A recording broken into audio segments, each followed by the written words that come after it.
এই জোর দিয়ে তেল বানাতে হলে এরম নারকেল হতে হবে কাকা। এরম একটা জুনো পাকা নারকেল নেবেন, নারকেলের মুখটা ফুটো করে পানি ফেলে দেন, 2 বা 3টে যোগ নারকেলের মধ্যে ঢোকাবেন, ভালো করে মুখটাকে আটকাবেন, কেন ভিতরে যেন বাতাস অক্সিজেন ঢুকতে না পারে। সলেমানি কিতাব অনুসারে নারকেলটাকে 3 ফুট মাটির নিচে পুঁতে রাখতে হবে। কয়দিন? 90 দিন। 90 দিন পরে নারকেলটাকে তুলতে হবে। তোলার পরে দেখবেন ভিতরে পচে গেলে এরকমের একটা তেল হবে। এই তেলটা এখন সরাসরি ব্যবহার করা যায় না। কেন? মাছ কিনেই কিন্তু কাকা খাওয়া যায় না, ওটা কোটা বাসা রান্না করে খেতে হয়, মশলা লাগে। তদ্রুপ এই তেলটা আপনাকে ব্যবহার করতে হলে এর মধ্যে আপনাকে পুরাতন ঘি, কালো জিরার তেল, আমি আনুষঙ্গিক এর মধ্যে কাকা 6 প্রকারের তেল ব্যবহার করি। আপনাকে করতে হবে না, শুধু পুরাতন ঘি, কালো জিরার তেল দিয়ে জ্বালিয়ে আপনি তেলটা ঘরে রেখে ব্যবহার করবেন। যত পুরনো ব্যথা আছে ভালো হয় ইনশাআল্লাহ। তো অনেকে বাবা তৈরি করতে পারে না, এর জন্য তাকে এটা আমি সময় করে তৈরি করি, মানুষের সেবা করি, বিনিময় করি কাকা। আমি আপনাকে কিছু দিলাম, আপনি আমাকে কিছু দিলেন। তো যদি আপনার শরীরে কোনো জায়গায় ব্যথা বেদনা থাকে, আমার থেকে 2-5 ফোঁটা ব্যবহার করে দেখতে পারেন। যদি 2-5 মিনিটের মধ্যে ব্যথার পরিবর্তন আসে, ভালো মনে হয়, অন্যদিন কিনবেন। অনেকের শরীরে চুলকানি হয়, প্রচণ্ড চুলকানি বা দাউদ একজিমা, বেক হাউস, এর জন্য ভালো কাজ করে।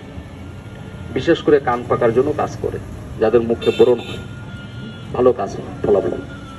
এটা অর্শরোগের কাজ করে বাবা। যাক, আমার নিয়ম কানুন কাগজে লেখা আছে, কাগজটা বললে আপনি বিস্তারিত পেয়ে যাবেন। তারপরে বুঝতে সমস্যা হলে এখানে নাম্বার আছে, আমাকে ফোন দিলে আপনাকে আমি বলে দিতে পারবো।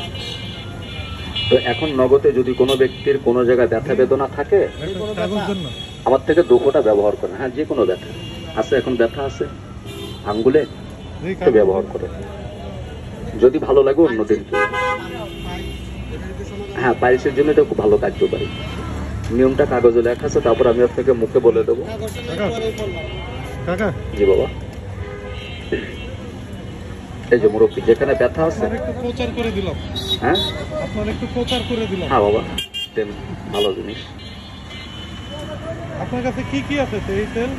বাবা কি কি তেল আছে? খালি একটাই? এই একটাই বাবা, একটাই।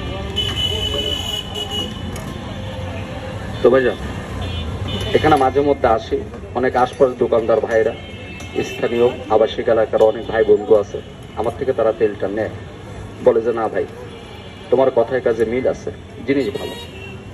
যার জন্য কাকে একই জায়গায় বারবার আসার সুযোগ পাই, তাই না? তো যদি মানুষকে ঠকাইতাম রে বাবা, ওই 1 দিন 2 দিন বেঁচে কিনে চলে যাইতাম। তো কে কাকে ঠকায় বলেন? যার ঠকায় সে নিজেই ঠকে যায় বাবা। আমি আপনাকে ঠকানোর উদ্দেশ্য করে বাবা এখানে বসিনি, কারণ আমি নিজেই ঠকে বসে আছি।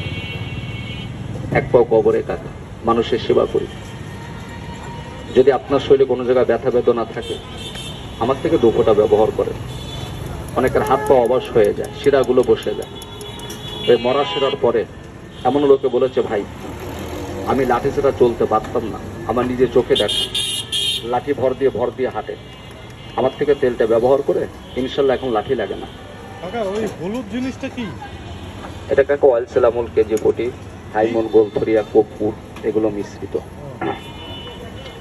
তো যাই হোক, আর যদি কোনো ব্যক্তির কোনো জায়গায় ব্যথা বেদনা থাকে, আমার থেকে 2 ফোঁটা ব্যবহার করেন, পয়সার দাবি নেই। শরীরে চুলকানি আছে, ঘা পাসরা আছে, পুরাতন ঘা, আমার থেকে 2 ফোঁটা লাগান। দেখবেন আজকে সারা রাত্রের মধ্যে কাকা